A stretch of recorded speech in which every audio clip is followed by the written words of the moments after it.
एक बंदे को परमेश्वर के पास लेके आए और परमेश्वर को बोला, परमेश्वर ये बीमार है, आप इसके सिर पे हाथ रखो, जैसे आप लोगों को चंगा करते हो ना, आप इसको भी चंगा कर दो। यीशु मसीह ने जब उसकी ओर देखा तो परमेश्वर ने कहा, हे पुत्र, तेरे पाप माफ हुए। कहते नहीं नहीं प्रभु जी, पाप माफ बाद में हो जाएंगे, कोई बात नहीं, उसकी टेंशन नहीं है, चलना चाहिए मेरा लड़का, बस साडा भरा चला दियो एक बारी, पाप ऊप कोई गल नहीं, बाद च कर लांगे माफ। पर यीशु मसीह ने कहा, हे पुत्र, तेरे पाप माफ हुए। 38 साल का रोगी, परमेश्वर ने कहा, फिर से पाप ना करना, ऐसा ना हो इससे भारी मुसीबत तुझ पे आ जाए। अब इससे भारी क्या हो सकता था? लकवे के रोगी को लेके आए, परमेश्वर ने कहा, हे पुत्र, तेरे पाप माफ हुए। यीशु मसीह जब आपकी प्रॉब्लम का हल करता है, वो अपने हिसाब से करता है। कई बार अपना डॉक्टर खुद बन जाते लोग। अच्छा, गले में इंफेक्शन है, एंटीबायोटिक खा लो। पर जब वो डॉक्टर के पास जाते हैं, उन्हें वो ट्रीटमेंट मिलता है जो वो खुद नहीं कर सकते अपना। जब यीशु मसीह के पास आप जाते हैं, वो आपकी प्रॉब्लम का हल वैसे नहीं करता जैसा आप सोचते हैं, वो वैसे करता है जैसे वो होनी चाहिए। यीशु मसीह ने कहा, तेरे पाप माफ हुए, और जैसे यीशु मसीह ने कहा तेरे पाप माफ हुए, बाइबल कहती परमेश्वर ने फिर यह कहा, अब अपनी खाट उठा और खड़ा हो जा। और बाइबल कहती वो अपनी खाट उठा के खड़ा हुआ और चंगा भी हुआ। हालेलुया। अब प्रॉब्लम यह है कि आपको लकवा नहीं है, हर बंदे को प्रॉब्लम अलग है। किसी को शारीरिक है, किसी को मानसिक है, किसी को फाइनेंशियल है, किसी को स्पिरिचुअल है। पर परमेश्वर जब हल करता है, वो अपने हिसाब से करता है। अब यहां पर अगर आप देखें तो जो प्रेरित थे, उनका ध्यान सिर्फ एक बात की ओर था कि हम वचन और उद्धार के बारे में लोगों को बता सकें। और बाइबल कहती है उनकी प्रार्थना भी यही होती थी।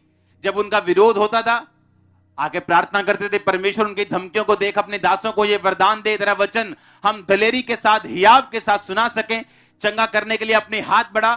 देखा, प्रेरितों के हाथों से बहुत ही अद्भुत चिन्ह और चमत्कार दिखाए जाते थे। बहुत से लोगों को तेल मल के वो चंगा करते थे, बहुत सबके चंगा करते थे। प्रेरितों का काम जो था, उनका मेन मकसद यह था कि बाइबल जो वचन है, जो यीशु मसीह का जी उठना है, उसे हम लोगों को गवाही दे सकें और उसके बारे में बता सकें। और बाइबल कहती बड़ी संख्या में प्रति लोग कलीसिया में आकर मिलते रहे। जो प्रेरित लोग थे, उनका मेन मकसद जो था वो सुसमाचार था। मेन टारगेट जो था वो, मैं आपको आपका हल दे रहा हूं, मैं आपको सोल्यूशन दे रहा हूं। तो ना वो सोल्यूशन क्या है, काम था। और उस सुसमाचार को फैलाने के लिए परमेश्वर उनकी मदद करता था, उनको चिन्ह चमत्कार देता था, सामर्थ्य देता था, अभिषेक, दलेरी, पावर, रेवलेशन, वचन की गहराई, सब कुछ उनके पास था। और बाइबल कहती है वो बड़ी सामर्थ्य से परमेश्वर के जी उठने की गवाही देते थे। और बहुत से लोग बड़ी संख्या में रोज कलीसिया में मिलते थे। और कलीसिया हीलिंग कैसे लेती थी? बाइबल कहती है उनमें से कोई भी दरिद्र नहीं था, कोई भी, एक भी जन दरिद्र नहीं था। क्योंकि कलीसिया का ध्यान भी एक ही बात की ओर था, ये काम ये कर रहे हैं सुसमाचार का, हम उसी काम में इनके साथ हैं। कलीसिया का भी जो मेन मकसद था मंडली में रहने का, वो ये था कि सुसमाचार के काम को जो प्रेरित लोग आगे लेके जा रहे हैं, उनको सपोर्ट कैसे करना है। इसीलिए हीलिंग ज्यादा थी, ब्लेसिंग्स ज्यादा थी। क्योंकि बाइबल ऐसा कहती है, परमेश्वर आप करने के लिए कुछ नहीं करता, उसने सारा कुछ कर दिया, उसने एक सिस्टम बना दिया। अब आपको उस सिस्टम के नीचे आना होता है अगर आप लोग ब्लेसिंग चाहते हैं। तो आप अलग से समुद्र को दो भाग नहीं कर सकते, पर अगर आप मूसा के साथ आप समुद्र को दो भाग होते देखेंगे। कितने मेरी बात को समझ रहे हैं? आप यर्दन नदी को दो भाग होते नहीं देख सकते, लेकिन अगर आप यहोशू के साथ रहेंगे, एलिया एलीशा के साथ रहेंगे, आप वो कामों को होते देख सकते हैं। वो कलीसिया ब्लेस थी हील्ड थी, चंगी थी, दुष्ट आत्माओं से आजाद थी, क्योंकि उस कलीसिया का भी एक ही मकसद था कि उस सुसमाचार को जिसको परमेश्वर ने आगे लेके जाने के लिए बोला, हम उस सुसमाचार को पूरी तरह से सपोर्ट करेंगे, हम प्रार्थना करेंगे, उपवास करेंगे, जान का जोखिम भी उठाएंगे, लेकिन इस सुसमाचार, हालेलुया। अगर एक कलीसिया इस दर्शन से आगे चले, में अपना सारा कुछ देने, अपना तन मन, अपना दिमाग, अपनी हर वो चीज, मैं आपको सच कह रहा हूं, जो ब्लेसिंग दूसरे लोगों की लाइफ में लेट आती, सालों के बाद आती, आप उसे महीनों में और दिनों में लो।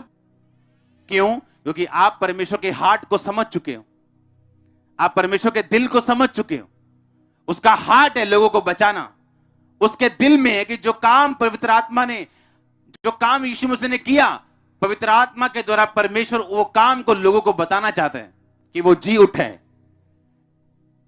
वो आज भी चंगा करने वाला परमेश्वर है,